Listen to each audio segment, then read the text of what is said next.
not take the twins and their mother down the village path to her own house, for though she had done so, the people of Ukion would not have prevented her. Yet so polluted would the path have been, and so dangerous to pass down, that they would have been compelled to cut another. No light task in that bit of forest, I assure you. So Miss Seltzer stood waiting in the broiling sun and the hot season's height, while a path was being cut to enable her just to get through to her own grounds. The natives worked away hard, knowing that it saved the polluting of a long stretch of market road, and when it was finished, Miss Seltzer went down to her own house by it, and attended with all the kindness, promptness, and skill to the women and children. I arrived in the middle of this affair for my first meeting with Miss Seltzer, and things at Okion were rather crowded one way and another that afternoon.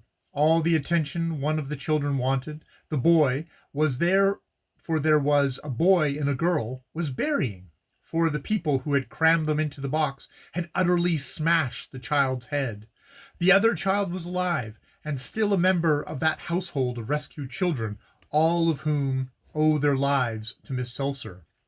There are among them twins from other districts, and delicate children who must have died had they been left in their villages, and a very wonderful young lady, very plump and very pretty, aged about 4.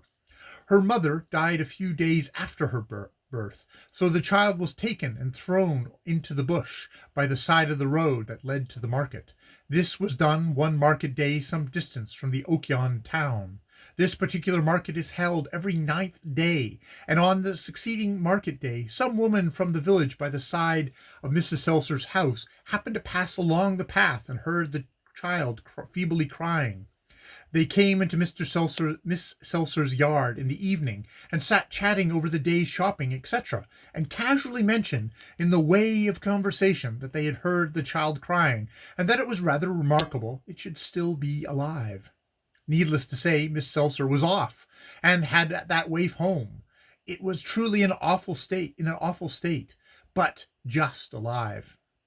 In a marvelous way, it had been left by the leopard and snakes, with which this bit of forest abounds, and, more marvelous still, the driver ants had not scented it. Other ants had considerably eaten into it one way and another. Nose, eyes, etc., were swarming with them, and flies. The cartilage of the nose and part of the upper lip had been absolutely eaten into. But in spite of this, she is now one of the prettiest black children I have ever seen, which is saying a good deal, for Negro children are very pretty with their round faces and large mouths, not yet coarsened by heavy lips, their beautifully shaped flat little ears, and their immense melancholy deer-like eyes, and above these charms they possess that of being fairly quiet. This child is not an object of terror like the twin children. It was just thrown away because no one would be bothered to rear it. But when Miss Seltzer had the trouble of it, the natives had no objection to pet and play with it, calling it the child of wonder because of its survival.